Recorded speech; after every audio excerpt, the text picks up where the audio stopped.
has been arrested in Florida. Jail records show he was booked into the Broward County Jail pending charges of for hire without bond. This comes only hours after 5 people associated with his music business were also accused and taking part in that for hire plot. Lil Durk has been arrested and charged with for hire. Now, I want to back it up a bit.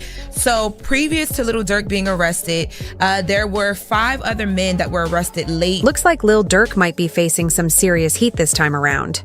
It's no more a secret that he's been arrested in connection to the 2022 King of Quando Rondo's cousin LOL pub. To hear about these 5 men is the cousin of... If there's an iota of truth to this, it could be the moment Durk's past finally comes crashing down on him.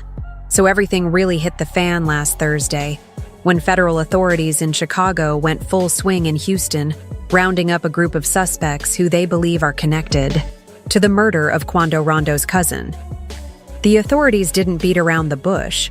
They took in 5 people: Kayvon London Grant, DeAndre Dantrell Wilson, Keith Jones, David Brian Lindsay, and another guy named Asa, all of whom are now staring down some seriously heavy charges like conspiracy to commit for hire resulting in death and using a machine gun in a crime that led to a tragic ending, making it all sound like a messed up storyline from start to finish. Prosecutors are convinced that these 5 are closely tied to Lil Durk's OTF crew, and they're pointing to what they're calling some pretty shocking evidence in the case files. Apparently, the authorities tracked flights and rental cars booked for these guys, all charged to an OFT-linked credit card, which is already wild enough. But what takes it up a notch is that there's word that some unnamed OTF member was out there waving around big music opportunities as the perfect bait to get someone to go after Quando. All this money on my head, I ain't dead yet. Now, just when things seem like they can't get any more intense, the latest reports are suggesting that Lil Durk might have been double-crossed by someone from his own crew, if that's not enough drama. Here's the kicker, the alleged informant is said to be none other than OTF Jam, who, believe it or not, was apparently wearing a wire for years stacking up dirt on Durk that could bring everything crashing down, and he told me he was scared to get locked up in prison. The man's got 6 kids. Why wouldn't he be scared? And of course, social media is going wild with comments flooding in like I see Y and W Melly friends and it be your own people. This is about to get crazy. Y'all just watch, adding even more suspense and chaos to an already messy situation. To top it all off, just last month, Lil Durk hopped on X to announce he was finally clear of all criminal charges, boldly tweeting, "My background wiped and clean of all cases. I ain't a felon anymore, who would have thought? I want to thank everyone who helped push my vision forward.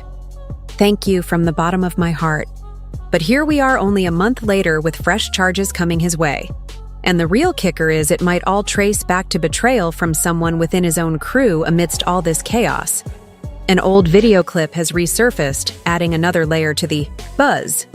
The clip shows Aiden Ross FaceTiming with Lil Durk, casually grilling him about his record.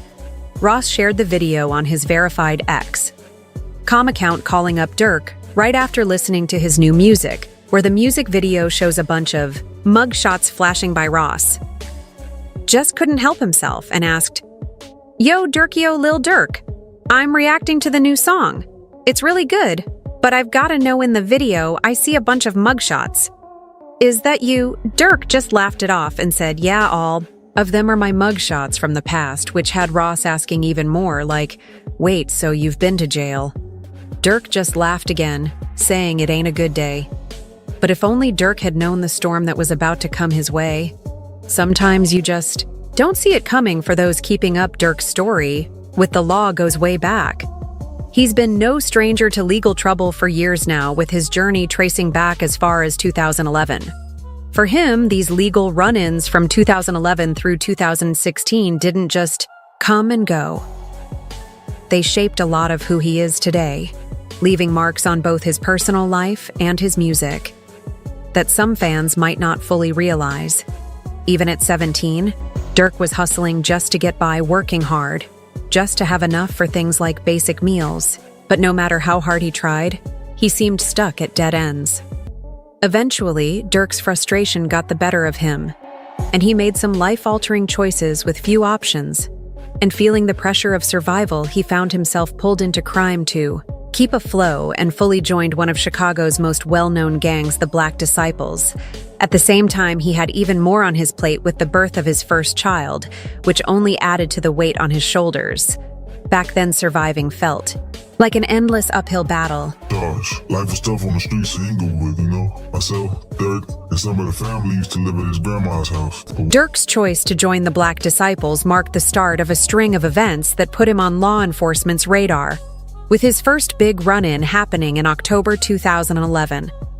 One night, while driving with one hand on the wheel and a bottle in the other, he got pulled over, and a quick search revealed a loaded gun. He was taken in but managed to get out on bond, only for trouble to find him again in 2012, leading to a 3-month stint behind bars. Those 3 months gave him some serious time to think about where he was headed, and later he opened up about I was like, man, I'm down the streets. And I was like, just got signed. But being in Chicago, man, I don't know. Determined to leave his past behind and start fresh, he turned his focus toward music, diving into rap as his way out, using platforms like YouTube to get his name out there and slowly build up a fan base. It didn't take long for his hard work to start paying off, and before he knew it, his early track acts like Sneak Dissing and Imahita started gaining attention. Soon enough, big names like Chief Keef and French Montana noticed his work, and his career began to take off with his music reaching ears far beyond Chicago. By 2013, he was already riding high on the buzz, having dropped 4 mixtapes that year alone, and his collective Only the Family was making waves big enough to lead to a partnership with DeJam Recordings. Rolling Stone even ranked his 2013 mixtape as one of the year's best, and just as everything seemed to be on an upswing, trouble hit again. Durk was arrested for carrying a loaded .4 caliber weapon as a felon on South Green Street in Chicago. He managed to post a $100,000 bond, and his lawyer presented 9 affidavits from witnesses who claimed his innocence, with one witness even stepping up to claim ownership of the gun, helping him dodge further legal setbacks between 2014 and 2015. He faced even more intense challenges as he was constantly dealing with threats and heartbreaking losses, with one of the heaviest coming on May 31, 2014, when his cousin OTF Nunu was fatally shot. Nunu, who had just signed a record deal 2 days before his tragic death, was ambushed while driving and tried to escape, but his car crashed into a storefront, and he lost his life at only 21 years old. The studio, bro wasn't slowing down at all. He got so good in the rap game that ops started coming for the family. They was hating on my bread. He's dead. Losing Nunu was a massive blow, but Durk kept moving forward, throwing himself deeper into his music. That year, Exel named him one of the freshman class of 2014, a nod that hinted at a brighter future on the horizon even as challenges continued.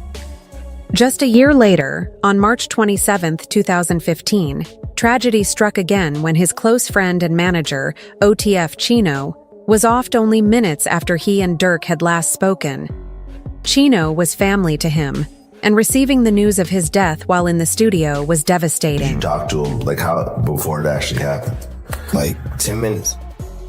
But despite all the heartbreak, gang conflicts, and legal drama trailing him like a shadow, Durk just kept pushing forward, refusing to let anything slow him down as he crisscrossed the country, performing and growing his fan base from coast to coast. But the thing about fame is, the higher you rise, the more your past seems to follow you. And for Durk, that meant his street rivalries were never too far away, even when he was hundreds of miles from Chicago, right before a big show. At the Theater of Living Arts in Philadelphia on September 5, 2015, violence showed up at his doorstep. Again, gunshots rang out, hitting his tour bus and tragically killing a man in the crowd. The police were quick to detain suspects, and while Durk wasn't taken in, the whole event was a cold reminder that no matter how far he traveled, danger still lurked close by. By 2019, things took another serious turn when Durk, along with his close friend King Vao, got hit with some heavy allegations after an alleged assault on a man named Alexander Witherspoon. 'Cause I have nothing to add, like, I have nothing to WR. Did you do it? Did you shoot this man? Did you commit the other crimes of which you're accused? No prosecutors claim that Durk and Vaughn targeted Witherspoon, shooting him in the legs and taking off with $330, zero in cash, and his Jeep Cherokee right there in a parking lot with CCTV footage, witness statements, and a growing stack of evidence against them both were soon charged with attempted murder. Vaughn was arrested not long after, and Durk eventually turned himself in, finding himself facing these weighty charges in court, all while balancing a hectic tour schedule, which only made his already chaotic life feel even more intense. Jump ahead to 2022, and Durk had finally been set free from those looming charges, although he was still on parole navigating life with his past never too far behind him. By this point, he was dealing with the heartbreak in loss of his friend and accomplice King Vao, who had been off 2 years earlier, a loss that had hit him hard, and was still casting a shadow over his world. Rumors swirled darkly around him, speculating about his alleged involvement in the kill of LOL Pub, who happened to be Kwandu Rondo's cousin, with many seeing it as some kind of revenge for Vaughn's death. Anybody that harm my people, I can't. With you, I'm not in it with you. Like, if I see you, I ain't saying like I'm to just the buzz around it all. Was that someone from Qdu's camp had fired the first shot with Vayu ending up on the receiving end. So when El Pub was taken out, the word on the street was that the original target was actually Kwandu himself. But in the end, fate seemed to throw in its own twists, leaving people questioning what really happened.